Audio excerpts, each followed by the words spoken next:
All right, everybody. Welcome, welcome, welcome. My name is Jarrett Burton. I am the coordinator for the neighboring DuPage County ROSC, and I also help out with this new Kane County ROSC that I'm really, really glad to be a part of. And I am also a person with lived experience in recovery. A lot of people who work for our programs have that lived experience, and it's really great to be able to come out and talk about our own recovery in public, which helps kind of reduce stigmas in the area. So glad to be here with you, and I'm going to let my colleague introduce herself because this is her show. I'm just here to help, and we're glad to have her obviously here with us too. So, in that, I'm going to turn it over to you. Jarrett, and thank you everyone that's joining us today in person and virtually. We really appreciate it. My name is Annette Villarreal. I am the King County ROSC coordinator, and I'm very thankful to be here today. Right, so we do have some stuff to get to. We want to knock out the housekeeping stuff. So first things first, I always like to ask like a fun icebreaker question. So I may come around with the like, would it be the Price is Right microphone or the, yeah. So the icebreaker question is, what is or what was your favorite Halloween costume of all time that you wore? And I'm going to start with mine. I was telling Annette this story earlier. Oddly enough, my father is on the digital version. He'll probably be laughing through this story. But when I was probably like 6 or 7, all I wanted to be was a cowboy. And I had this cowboy outfit, the hat and everything. We're from Texas originally. So cowboy's big deal. So as I was getting ready to go to school that day, my mother, who also taught at the school, said, wait a second, we can't let you bring the handguns in. Because I had holsters, right, with plastic guns. And as I was getting ready to leave, my mom said, no, you can't bring those in. And I was like, this is the best part of the costume. What are you talking about? And she made me put bananas in my holsters. And there's a photo of me with bananas in my holsters. I kind of have a sad look on my face still to this day. So I think that's my favorite Halloween costume. So if somebody online wants to tell theirs, you can raise your little digital hand. Or in person, if somebody wants to say what theirs was, we can do that. Annette, what about yours? What was your favorite Halloween costume? My favorite Halloween costume was actually Wonder Woman. Wonder So Woman. I love that. The Wonder Woman episodes. And yeah, I was like a big fan of Wonder Woman. So that was Awesome. my favorite one. Awesome, awesome. I see one digital hand. Our regional technical assistant, Ben Rudolph. Hi there, Ben Rudolph here, ROSC Technical Assistant for Region 2. For years and years, I don't know what this was, but I was just fascinated by hobos. So every year I wanted to be a hobo. I wanted my mom to get the cork and you put it on your face to make a shadow and wear a crummy wig and a hat and have tattered clothes. And I mean, like 6 or 7 Did you things. have the bandana wrapped around a stick Oh with yeah, carrying your yeah, stuff? gotta have Okay. that. That's where you have your stuff, man, right? Yeah, yeah, yeah. Yeah, yeah. The I was hobo a backpack. hobo. Thank you, Ben. That's a good one. And for those of you who haven't met Ben, Ben does a lot of work with us through Chestnut Health Systems. He is our regional technical advisor. He helps us with all kinds of stuff. So you'll see him at our meetings. So glad to have him here with us. If there's anybody else online who wants to tell theirs, you can raise your hands. Or if there's anybody here in person who wants to tell us what their favorite Halloween costume of all time was, we will get a couple more in before we get into the meat of today's meeting. Anybody? I see you hiding back there. Who's hiding? Pretty quiet. Okay. All right. Well, I picked a bad icebreaker, I guess. Oh, wait, we got somebody. Hang on. Hang on. Thank you, Mr. Polly. One year I was a lizard. Thank you. Thank you for sharing. Oh, we got Scott Kaufman from the health department, DuPage Health Department. Scott.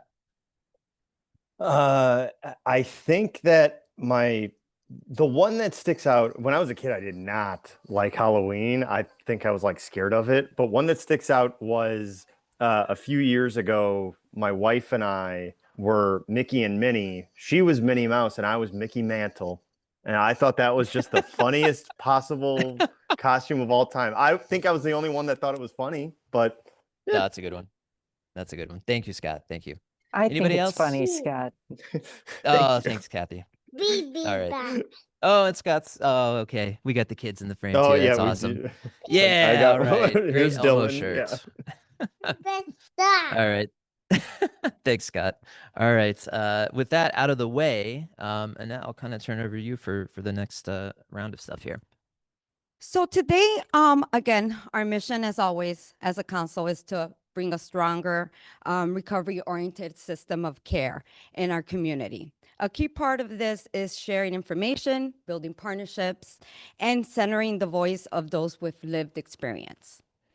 To get started, do we want to do some quick introductions very quickly? Yeah, why don't we? We've Very got some time. We'll go around. I think for in person, I'll have, and if you want to go around and have people introduce yourselves, I'll call people out just as I see them on my Zoom screen. And it doesn't have to be anything big. Just introduce yourself if you're attending Kane County for the first time. This is only the second meeting. So, Ben, we already chatted with you briefly. So Kathy, you're next up. Kathy McNamara.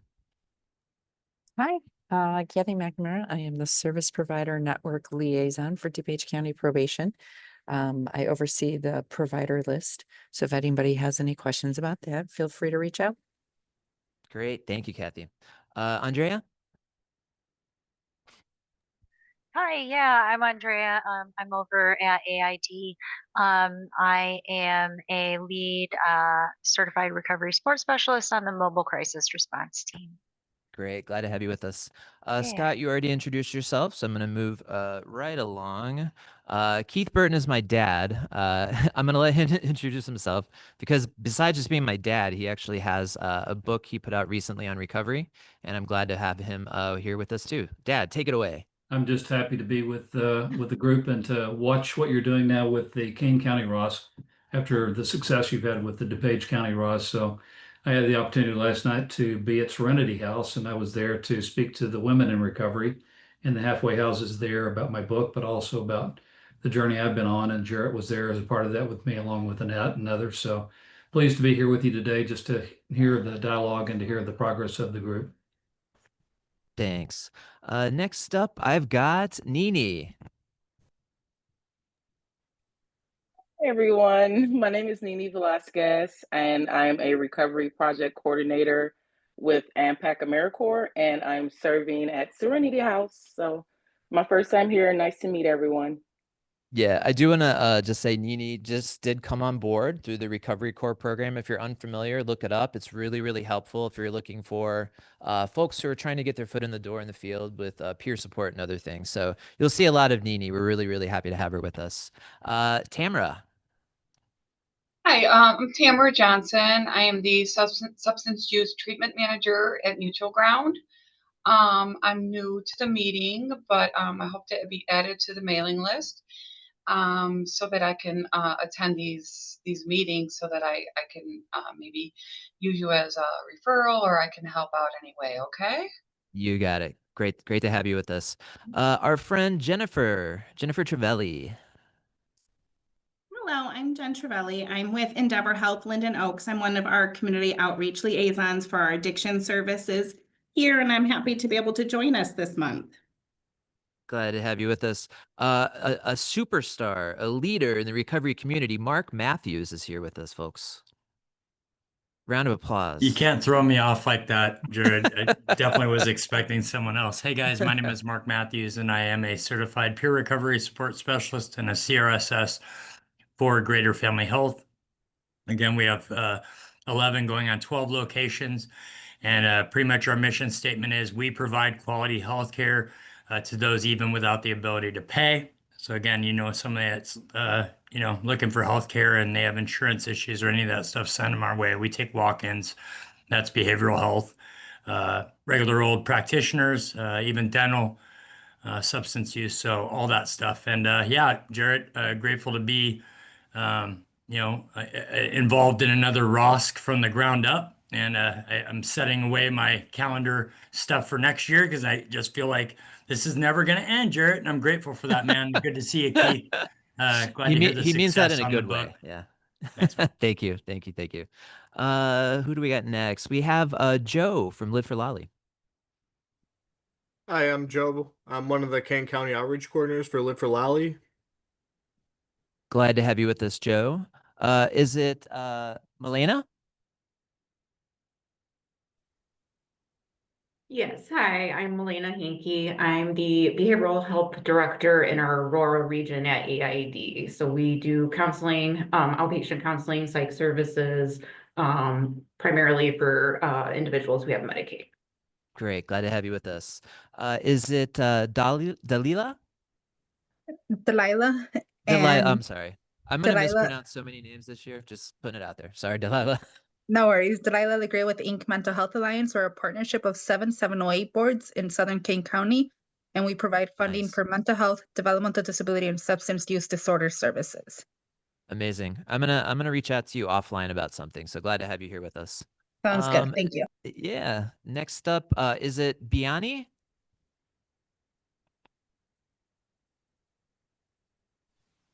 BNA. BNA. Okay. I was close. Yeah. Thank you. I'm here on behalf of Hugo Saltivera from Valley Shelter Workshop, and I'm an intern there. And when I heard about your program tonight, I was like, I want to go, mostly because I want to be an addiction counselor later on after I'm done with my Oh, master's lovely. degree. Awesome. Well, great. We need you. Glad you're here. Thank All you. right. I'm gonna get to the in-person folks. If I missed anybody online, we'll try to hit you up, but I do have a lot of people here in person, so we'll get the mic going probably on that end. Just make sure it's flipped on. Oh, yeah. You passed the mic already. Hi, I'm Maureen Harian. I'm with Suicide Prevention Services. I'm the coordinator of Hotline Services. So we're the 988 Center for Kane County, as well as a couple others. And I am at Suicide Prevention Services, our newest MSW intern, and I am a CADC myself. So.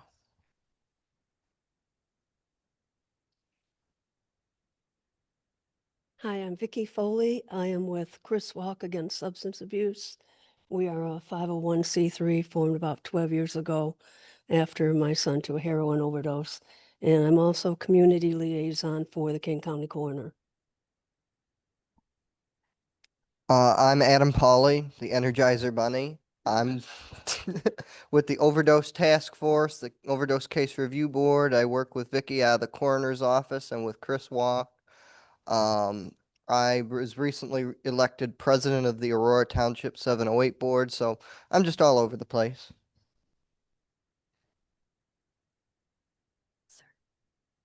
Hi, I'm Dr. Marco Fajardo.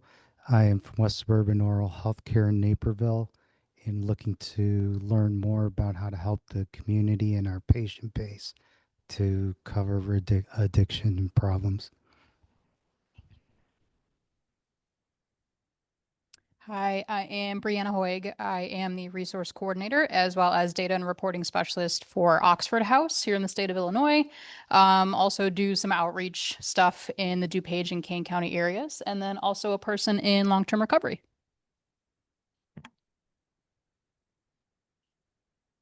Hi, everyone. I'm Carmi Frankovich. I'm a licensed clinical social worker. And I'm here representing Good Templar Park. I'm a cottage owner. Vicki was there last weekend for our annual fundraiser. And for those of you who don't know, it is a clean and sober living environment. So today I'm with you in person, but in 10 days I leave for Mexico. So then I'll be attending these meetings virtually because that's where I'll be when I can't be at my cottage. Hi, I'm Jessica Mino. I'm with the Conservation Foundation. We work to protect land and waters, but we've actually been working a lot to support community health indicators through nature, using nature to support community health, but specifically around mental health and help facilitate the King County Nature RX Coalition. And if I can just briefly say, as an organization, Conservation Foundation and Nature RX has been like a huge ally to DuPage ROSC. We did a number of forest bathing events for people in recovery. And I can tell you that for a couple of treatment resistant clients, it went a long way. So we have to think about that. You know, are we really offering holistic approaches? Because to somebody, nature is their recovery, you know? So it's really great to have you here with us for this one too. Thanks. And our awesome friends in the back row. I'm Sharon Cabrera. I'm the substance use prevention specialist at the Kane County Health Department, and I will also vouch for Nature RX. It was so awesome when I did it. Highly recommend everyone else do it too. Do I do updates now or? Oh, no, well, Okay. I'm Sarah Mendoza. I'm the Fatality Review Program Manager at the King County Health Department. I'm Tony Garcia. I'm the Information and Referral Specialist at the Kane County Health Department, and I appreciate the seasonal icebreaker, so I will throw out there that one of my favorite Halloween costumes was Post Malone. That's awesome. I can tell you also, so the last time I dressed up for Halloween was completely accidentally, by the way. I was just wearing like my normal clothes, and I went to the bar I worked at, and someone said, are you dressed up as Alec Baldwin in Beetlejuice? And I said, what? And I looked down, and I had the exact same outfit. And this was like the day before Halloween, so everyone thought I was dressing up, and I had to tell them that no, this was just my outfit. So that was fun. Having said all that, Annette, you want to talk us through to the next part of So what we're thank doing? you everyone for the introductions. So today we're going to be talking about a very important topic, right? We're talking about vape shops and all the mysterious things that exist in vape shops. We were very lucky that you know, Jarrett has always been on the forefront about these I want to say mysterious materials, right? And he takes it upon himself to actually go into the shops and interview, you know, the owners and some of the workers there. And, you know, he'll ask some brief questions. And thankfully, this time he was able to come out here in King County and do some of the footwork. And while he was doing that, I kind of focused on the Illinois Youth Survey for Kane County, the last one that was published, and I came up with some data. And I'm specifically speaking about the youth because that is my main concern right now, and why I'm focusing and why is my main concern, just like Mr. Adam Pauly here can attest, a lot of these places are not carding. And it's easier to go and purchase a pack of cigarettes. You know, it's harder to go and purchase a pack of cigarettes at a gas station, and easier to walk into a vape shop and purchase anything, regardless of your age. And so,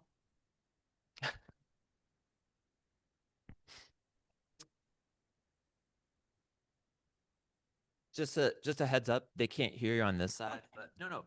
Why don't we save that, because this is perfect for the end of kind of the presentation, because we're gonna have a big discussion about it. So I want you to talk to us about that just a little bit later. So this survey provided like a critical snapshot. I only really focused on the parts of the survey that were correlated to you know, what we're talking about today. And some of these stats that I was able to gather were we see that the substance use increases. We were talking about the vape shop, and you jumped into the survey. But we're talking Okay. about the survey because it's based on Yeah. the data, that's why we're talking about this. So then, just on the Illinois survey again, when I was looking into the different grades and I was looking into the information, we looked at, I seen that there was, you know, with the increase with grade levels, of course, there's an increase in use, right? And so some of the data here was saying that 21% of 8th graders, 29% of 10th graders, and 33% of 12th graders reported using common substances, right, like inhalants, marijuana. And when vaping was included, those numbers rose from 23% to 29% and 34%. So some of the e-cigarettes are a significant concern with the population in 7th and 8th grade. So again, that data shows us there is a concern, right? There's a big increase in concern. So thankfully, we have Jarrett, who has created this presentation and is going to give us more information in depth so that we can understand better and have that knowledge of what's really going on in vape shops. So I'm going to pass it on to you, Jarrett. All right, so Annette did a pretty good setup there of like why I started originally targeting or kind of talking or looking at vape shops. The main reason, which is, as you probably know if you've gone into them, they sell like a myriad of things that have nothing to do with nicotine, that have nothing to do with tobacco, that have nothing to do with vapes. You've probably been in and seen them. Over the course of the past year and a half, even what they sell inside has changed dramatically. The popularity of certain substances has skyrocketed. So when we do these presentations, it's never as a scare tactic. It's always just, hey, this is what's out there. We should be aware of it. And as Annette said, with some of these things, they really are targeting a younger audience. And we'll talk about why that is as we get to some of these things. So we will leave some time for questions and comments at the end. But yeah, I just started going to vape shops last year, interviewing the owners when they would let me. A lot of times they wouldn't talk to me at all, but sometimes they would. And I would just ask them like, hey, what's your most popular stuff you're selling right now? What about this age range? Do you have people coming back the same day multiple times for the same thing? We're looking for those indicators of where substances may be unmanageable for people. So that was kind of the push for this. And it's really been interesting kind of seeing the different types of shops, what people carry, what they don't. But again, uncovering this stuff, it's really to talk about those alternative substances. You may hear them referred to as like gray market substances. All that means is it's really kind of unregulated. It's this big weird mess where you think there might be an 18 or 21 plus, but when you go there, you don't get carded. It's a big old mess. So gray market, you may hear talking about that too. So that's really kind of the point with this. This is number one, Kratom. You probably know it. If you don't know it, I'm going to give you the kind of primer on it and why this is a very popular item inside vape shops. The shortened version, Kratom comes from the Mitragina speciosa tree. It's actually in the coffee family. If you look up there, that is the plant. The leaves and the extracts of these leaves do get harvested for medicinal and largely recreational purposes. You'll see over in the Far East where they do grow this stuff, it's largely medicinal. It's largely used in households and other ways, but also recreationally. So the tree is native to that Southeast Asia region, and traditional uses are reported back even to the 1830s. Check out that photo. That is just one little square of one little area of a vape shop. So you can imagine how, the technicolor wide range of stuff that is in there. The first use of Kratom in the US is really hard to trace back, but cases do emerge as early as the 2000s for people using Kratom specifically to kind of help with opioid withdrawal. So that's what we're seeing some of the first documentations for. Primarily consumed orally. Our friend Adam, who had the bag, you can hold it up. You can consume this in a couple different forms, right? There's the powders, like a raw powdered form. There are capsules. But right now, as I talk to some of the vape shop owners, the popular stuff is like the concentrated extracts. So you may see them in these tiny little shots. That's one of the real popular forms of Kratom being sold. Over 2 million Americans using Kratom in the past year. That's a not insignificant number of people. And the Kratom industry totals 1 billion annually just in the US. So huge, huge, huge business. We'll talk about its use in the US. So again, 2000, we first start to see it, but in 2017 is when the FDA starts issuing warnings about it. To date, there hasn't been really any deaths that can be traced back specifically to like just Kratom made this person die. It was almost always in multiple substances in a person's body, or it may be triggered something that was like other health risks like heart conditions or other things like that. But most of the deaths, again, they're resulted from being adulterated or mixing it with other things. When we start talking about legality, it's really tricky. As I was saying to somebody before we started, you have some states that ban them as a blanket ban, and then you have other states that are like, we'll let our jurisdictions figure it out, and it becomes difficult to figure out what the legality is. How does it work? It's going to kind of mimic, depending on the strain, stuff from maybe opioid feelings to something that's more stimulating. So at low doses, Kratom is going to produce a more stimulated effect. Users kind of report like an alertness or more physical energy. At high doses, though, users tend to experience more sedative effects. So even taking the same type of thing could be, a range of feelings that somebody's has in their body. So there's a wide range of strains. You're going to see stuff like red for sedatives, green for energy and stimulation, white for euphoria. You can see all those different types of strains, and they are marketed that way. They're going to really bind to those mu and delta opioid receptors, which is tricky because of the ones that regulate pain control, but also mood and well-being. They've been shown to bind also to the dopamine receptors, and those are the stuff that kind of plays the role in regulating dopamine. What does this mean? Quite simply, that the risk for addiction, abuse, and dependence can be there. That doesn't mean that it's necessarily heavy. Just I'm going to kind of quickly go through this one. We're going to talk about effects on the body. The kind of bad side effects you see people have are mostly like GI issues, irritability, and agitation, but even tachycardia if you have like high doses, liver damage occasionally for chronic long-term use. And they do see withdrawal symptoms. So if someone is taking kratom daily, either for maintenance or for recreational, if they stop cold turkey, they will experience withdrawal effects.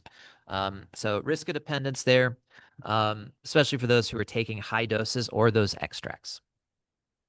Treatment options. This is fun because sometimes we'll get people who are like, I only take kratom. I went to an ER. They told me they don't know what to do with me, so they sent me home. I've had that call before. So it's interesting because we're still trying to figure this out. You can find traditional, we call MAT or MAR techniques. So like Suboxone, not as heavy as methadone. You're rarely going to see methadone being, as a replacement for kratom use. But we are trying to find those alternative uses or the alternative treatment options. So as you can see, there's a number of different types of medications, everything from like gabapentin to things that are treating seizures or epilepsy, but a large range of things. Close. We can make sure everybody stays Close, muted. close, That would be close. great. Carrie, can you please mute? Thank you. All right, moving right along to the deltas. Who here's heard of the deltas? Raise your hand. Everybody? All right, if you have not heard of the deltas, Oh all my right. God.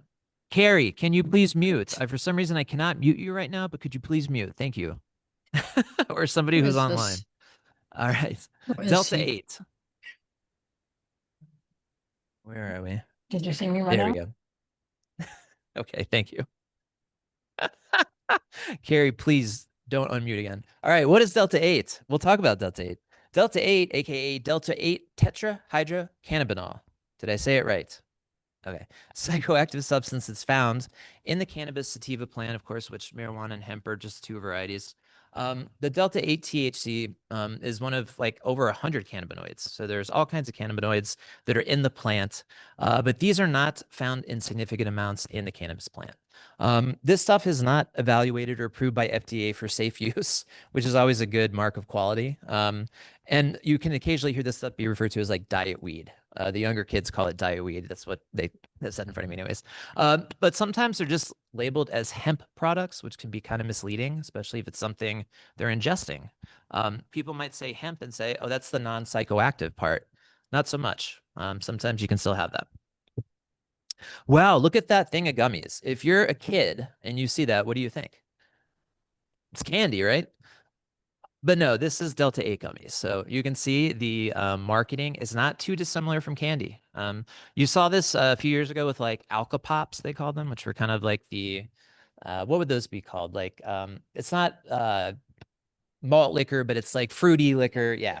So, but they were marketing similarly to them. So everything from like cookies, chocolates, gummies, distillates, you name it, they have got it. Colorful packaging, appealing to teens. They really know what they're doing with the marketing on this one. I'm not going to go too much in the effects because it's going to be very similar to cannabis. It's not going to be as psychoactive, but it's going to have a similar effect to cannabis.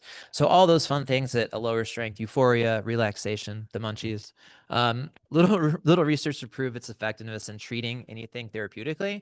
But again, we're still kind of in the Wild West phase of some of these substances. So the long-term studies we're still waiting to find out about. So yes, it's going to have very similar effects to marijuana.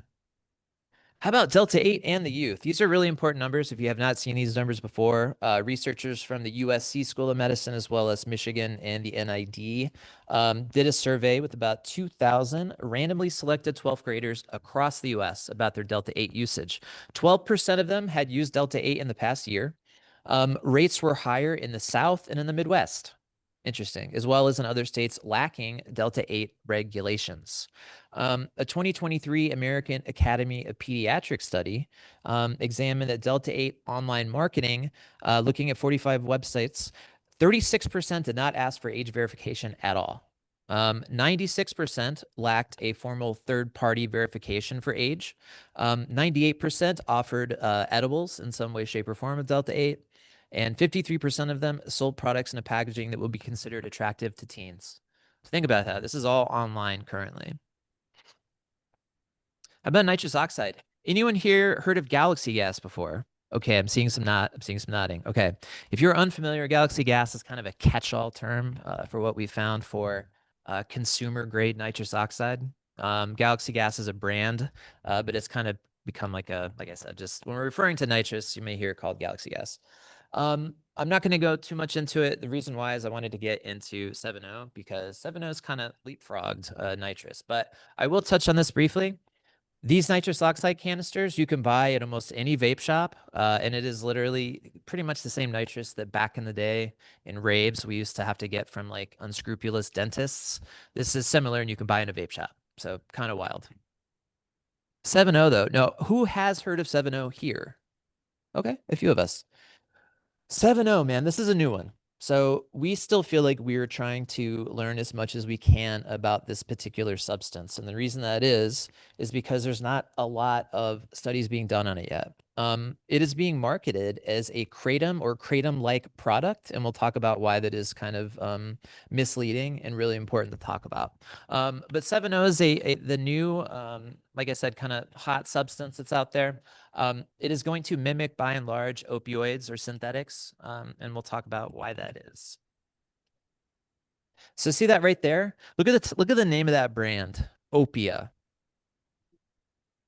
I mean, come on. And that's just one brand. There was another brand I saw when I went into a shop in Batavia where there was a brand of this called Perks. So if you work in the field, Percocets, if you're unfamiliar with the slang, so they're purposely naming this stuff similar names to opioids, existing opiates and opioids. But 7.0 itself is an alkaloid that's found in the leaves of that kratom tree I showed you earlier. It is only present, though, and this is really important, y'all, in trace amounts in the kratom plant itself. This is what is allowing them to get away with calling it a kratom product when it really only has trace amounts or anything to do with kratom. 7.0's market is all natural. How about that one? All natural. Because it's a plant, I suppose. Containing trace amounts. Rest is mostly concentrates or semi-synthetics. So like synthetic opioid types. Growing number of consumer products like these tablets, these gummies, liquids, vapes. And this stuff, y'all, has a very high potency. Now, you may have heard the number like 13 times the strength of morphine. I don't know like where they got that number, but it does have the potential to be that strong, depending on a number of factors. But you may have seen that it's as strong as morphine. Let's talk about the risks. Because it's going to bind to those opioid receptors, it's going to have effects that are like on par with traditional opiates. So it's going to have analgesia, respiratory depression, high risk of dependence. This is the part of 7.0 I do try to scare people about because it kind of kindles in the brain and it develops a tolerance very, very quickly. And somebody who maybe, traditionally was on opiates and could use it for a few days and stop without having withdrawal. 7.0 users are reporting withdrawal after, 3 or 4 days of using it. Other 7.0 users are reporting that they're having to redose every hour or two so they don't go into withdrawals. So no, a lot of this is anecdotal from interviews and people that we talk to, but that is what we're hearing from people who are out there right now. High risk of dependence. We're still learning about the effects on chronic users. We have no idea what long-term 7.0 use looks like. We're very much in the dark, kind of feeling around, trying to figure out what we're doing with this one. How about ages? I get this question all the time. Don't you have to be 21 though? I mean, in theory, yes. Every vape shop I've ever went into, I don't think I've ever been carded for anything. I've never seen anybody be carded in a vape shop for anything when I've been in there, unless they looked like they were like 8 years old. So it's tough to say like, hey, you have to be this age to buy this. So technically, kratom, you have to be 18, recently moved to 21. But again, doesn't seem to be a lot of enforcement. Delta 8, 21 plus, that kind of is in the cannabis range. Nitrous oxide, no statewide age restriction. And you know why? Because the state has no idea what to do with it. the state's like, well, wait, isn't that what they put in whipped cream canisters? What are we doing? So we're still waiting to find out about that. Even if they ban it in vape shops, users are going to kitchen supply stores and buying the nitrous canisters. And then FDA recently recommended scheduling 7.0. Again, recommended. They didn't schedule it yet, but we're in that phase right now. So TBD on that one, but we should be kind of cognizant of that. So thank you for letting me rant. I'm sure people have thoughts, questions, comments. I would love to kind of open it up. If you or in your organization have started to see this, or if you're somebody who is out in the community and is hearing these stories of people who, hey, I went to a vape shop, tried this one thing, and months later, I'm like hooked on this stuff and I can't stop taking it. So I would love to kind of open it up. If somebody here in the room would like to chat with us, you can kind of raise your hand, or if you're online and you're digital, we could have you raise your tiny digital hand and we can go that way. So yeah, I would love to kind of open it up and just kind of hear from people what their thoughts are. And not all at once, please.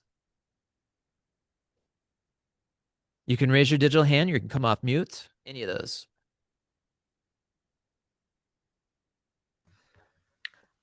I have a comment.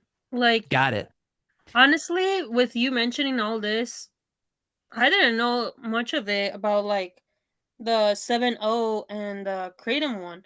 I thought that those were not selling the vape shop like you mentioned, but now I'm fearing for future adolescents now too, because this is now.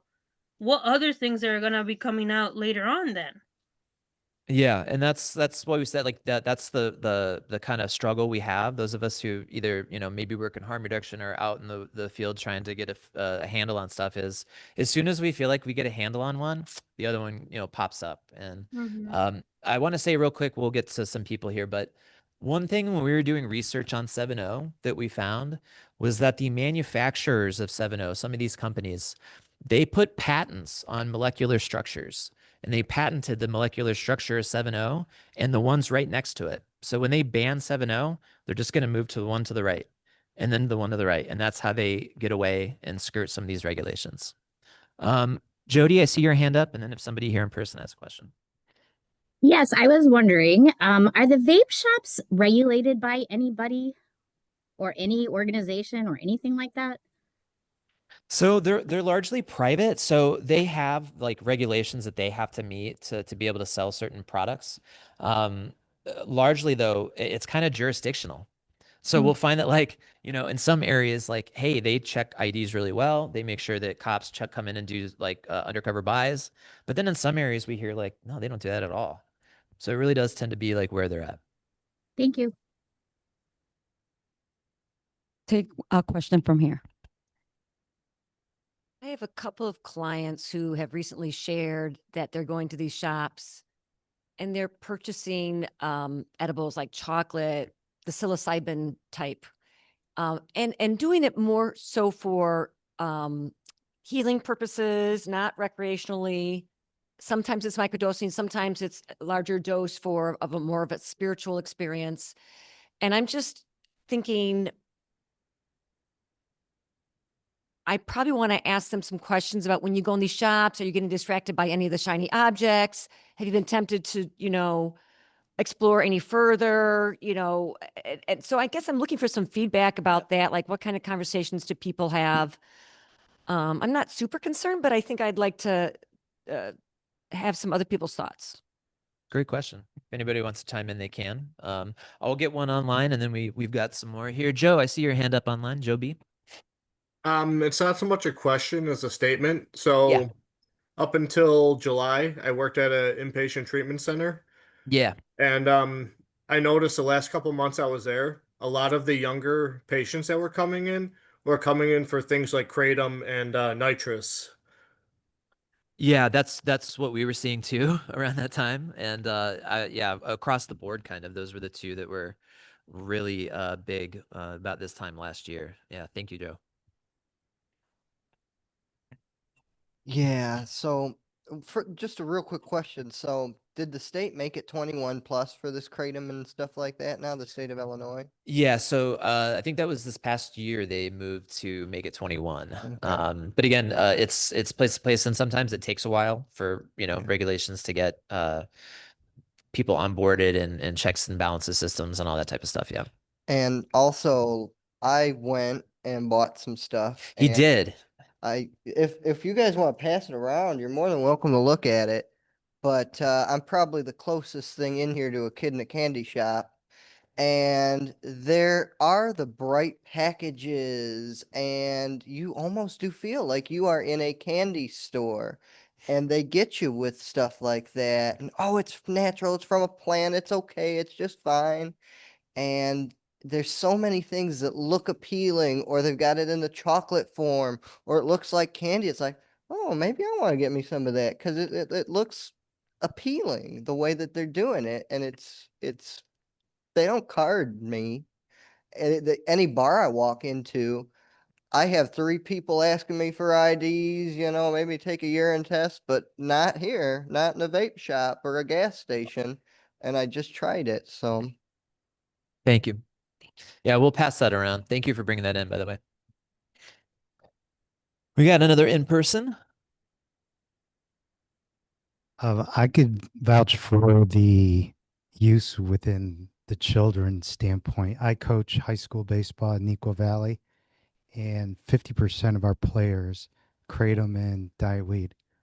And the repercussion from school is only you get a 2-day suspension. That is it. They send you home to hang out at home, and then you come back, and there's no other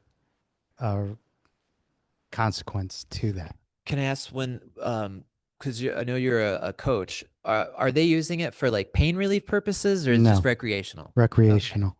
And they go, and the thing is, if we see them, we have to confiscate the device and turn it in, and then file a written report. The players usually just run to the parking lot, come back, run to the parking lot, come back, and it's like half the team. Yeah. So of the 80 kids, it's like 40 to 45 kids. Wow. Wow. Thank you. Anyone else online or in person? I do want to say this too. I don't know where it got lost. This slideshow was a nightmare this morning when I was doing some things, but I did have slides from when I went around and did a couple quick interviews, and I will talk about that real quick. So for this one, I went to 3 vape shops in Kane. I went to one in Geneva, I went to one in Batavia, and I went to one in Sugar Grove. Yeah. And so by and large, I can tell you, kratom is the number 1, number 2, and number 3 sellers for a lot of them. One owner in Geneva did mention that 7.0 has become the most popular item, and I asked him if he planned on like expanding it or keeping it, or like what he wanted to do, like with the fear of regulations and all that. And he was like, he knew nothing about it. And the reason why is because he has like distributors who come in and they're like, oh, this is the new thing. And they'll give you free stuff. It's like any swag in any field. And this swag is like new types of 7.0 or like new substances. And so from a distributor point of view, the owner's like, well, I thought it was like, what are you talking about? Like, they don't know anything about some of the addictive properties of this stuff. I see a hand up, Scott Kaufman. Hey, yeah, so I meant to ask, 7.0 can show up on a toxicology report, but it needs to be specifically tested. And from what I know, and maybe someone here has more information on this, it is not frequently tested, at least currently. Like it's not something that is usually part of a panel for an overdose death, right? No, because there's markers, but I think the big marker for people is kratom, like that alkaloid marker. But again, since it's in trace amounts, it could look like just a polypharma readout. Right. Like if it was an overdose that was largely attributed that was largely caused by 7.0, would look like everything else with trace amounts of kratom in it. So it's pretty much difficult to confidently say what it was. Yeah, and I don't know if has anyone here seen a tox screen or even an overdose or something that had 7.0 out here? because it's pretty rare that we see it. And because it does kind of have a slightly similar effect to kratom, I'm not sure of like what the like overdose point is for 7.0, or if it does have an overdose point, or if it's, you know, it was part of multiple drugs in a person's system. All right. Anybody else? Thank you so much for letting me ramble. Oh, no, we got one more. I want to make sure we honor this last question or comment.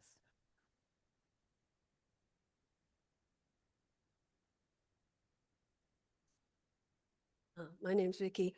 I just had a quick question. So Adam and I were at an event this past week, and we had some information on the table about kratom. So we just want to make people more aware of it. Yeah.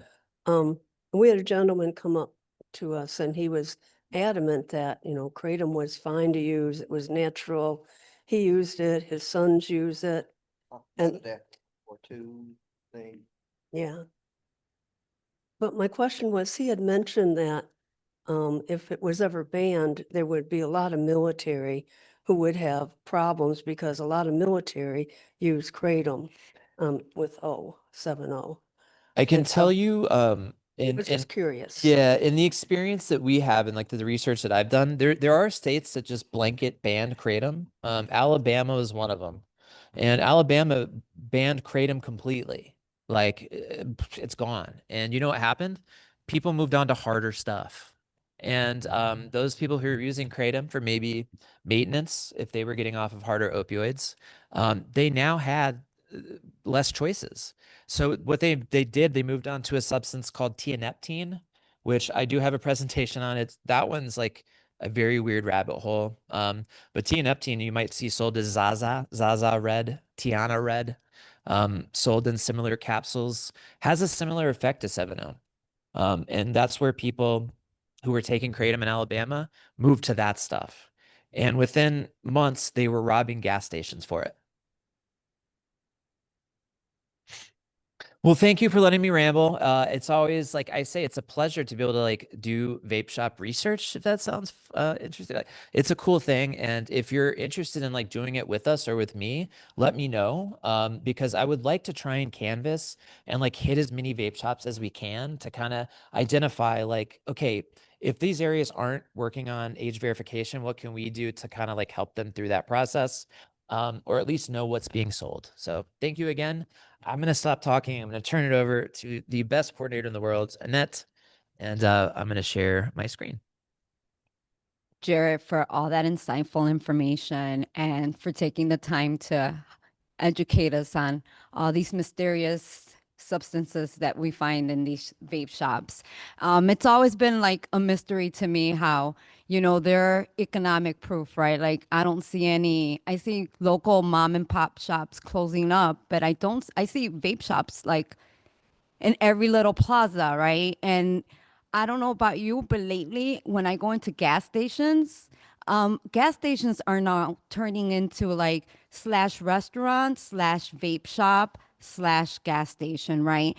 And so again, when we're finding these items at a gas station, you know, how regulated, you know, are these things? And so because this is such a important topic and it's important to be aware of it, we're hoping that everyone will share this information with everyone you know and in your community, because we do need to be aware. Again, they are marketing these products not only visually, you know, if I don't know if you got into a vape shop, but when you go in there, everything's so colorful. It kind of looks like, you know, it's very catered to children and, you know, young adults. And so it's very important that, you know, we let our children know and we ourselves know that although these products say they are health products or dietary products, All natural. we again must not believe it, you know, and we have to educate ourselves and be aware of what's going on in our community. And with that said, I think we have So we got about what, 10 minutes? 10 more minutes. I think we're gonna end with just partner highlights and events that are coming up. And so we're just gonna open the space for that now. If we want to start with the I can talk about this real quick. Oh, okay, While I'll just mention this. I'm going to leave this on the screen for y'all as we're going around. So this is the QR code for the Kane County community assessment. So every ROSC does this every year. We do an assessment out in the community to kind of identify the current readiness in the community, the strengths, and then areas where we might be able to supplement. So if you're able to share this, we'll send it out. Obviously, it's up on SurveyMonkey. It's on our socials. It goes a long, long way in helping us to kind of steer the ship of the ROSC. Because we know from talking to all of you guys, like what your needs are, but this will help seeing it on paper with numbers. So if you can do this, great. We have Spanish versions as well, hard copies and QR codes. So if you're an organization, it'd be cool to like let us post our QR code up on your wall, or if you could maybe stack a few hard copies of the surveys at your place, that would be great. So I'll stop rambling and we'll do partner highlights. So if anybody has an organization or an event or a program they would like to promote. We got in person, Sharon. All right. So the King County Health Department actually funded Fox Valley Hands of Hope to do kind of like a support group for people who have recently lost someone due to substance use, regardless of age. I have physical cards here, and they're in English and in Spanish, but recently they're going to start their virtual sessions, which will be easier, and I think it's open to anyone. So if you want to check that out, I have these. I don't know if you want to pass them out or whatnot. Great. And I'm also holding a virtual naloxone training. I believe it was November 20th at 2 p.m. if you guys want to hop on that. Absolutely. Thanks, Sharon. Anyone else in person? Oh, we saw one.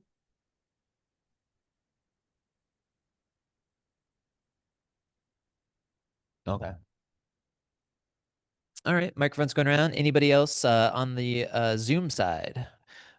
Project to promote, need, or you just want to say, hey, this is what we're doing in this area. I'd love to introduce myself and talk more about what you do. This is what's funny when we get in these meetings. Everybody has like 8 million things going on, and then when it comes time to promote them, everyone becomes quiet. Okay, well, we could just keep talking. What do we have coming up? So we have our next Kane County ROSC meeting in November. It's going to take place on Thursday, November the 20th, if I'm not mistaken, and we are going to be at Gateway Foundations in Aurora. So we hope to see everyone there. It'll be from 3 to 4 again. I hope that time is working for everyone. And if it's not, please feel free to reach out to me and let me know, and we can survey what time is better for everyone. But yes, that will be our next event. Thanks, Annette. Oh, I will say this, just a quick promotion. This Saturday here in this very library is a local authors event. And my father put out a book. I'm sorry to promote it, but it's called Shadows of Sobriety. It was about growing up in an alcoholic household and what that was like. And a very, very touching, moving book. I would say that even if it wasn't my father. He's going to be here doing an author signing on Saturday from 1 to 4, somewhere in there, in the local authors event. So if you're somebody who grew up in a household that's similar, or you're more interested in learning about processing familial trauma, I think that's a really, really good opportunity for you. Thank you, Jared. You're welcome. Anybody else? Okay. One more.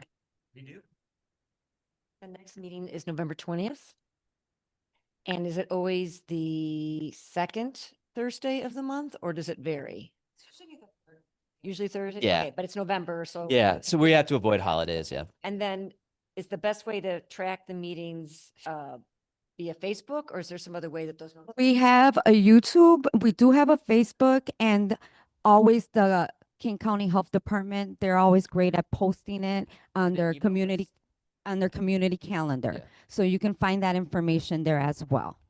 And We we have an truly email list appreciate you. too, though. So we send out blasts with. We also, yes, we also do send out some email blasts just to remind everyone, but also with the minutes and the agendas from the previous meeting, just so that everyone's aware what happened before and what's going on. So if you are not for some reason receiving those emails, just make sure you leave us your information on the chat box, and we will be glad to add you to the email list or make sure that we are connecting. And I'll also say, if your organization would like to host us, we're always on tour. If you're willing to host us, we would love that. We've had some really, really great partners, not only here, but in DuPage. The great folks at the health department hosted us last month. Be Gateway next month. Really great partners. So if you would like to host us, we would love to come. We'll bring food, snacks. We're pretty good guests. All right, Annette, anything else? That's it, Jarrett. I think we can give everyone back a few minutes of their days. Thank you everyone again for joining us for this October recovery-oriented system of care meeting. It was great to see everyone. We appreciate your time. And again, please share this information that was so vital today. And we will see you next month for November. This meeting is officially adjourned. And last thing I'll say, y'all, is we have hard copies of those surveys. So if you want to take some with you, feel free, and we would love to get them back from you at some point. So thank you for coming. This has been a great first 2 meetings, and we're looking forward to getting some subcommittees going and getting the work done out here. So you guys do such great work. We're happy to be along for the ride. So thank you for having us. And thank you to everybody online. You're also heroes in your own way. So thank you for coming, and be on the lookout for the next one at Gateway next month. So we'll see you soon. All right. Thank you. Have a Thanks, good Jarrett. one. Thanks, Annette. Bye, everyone. Bye, Nini.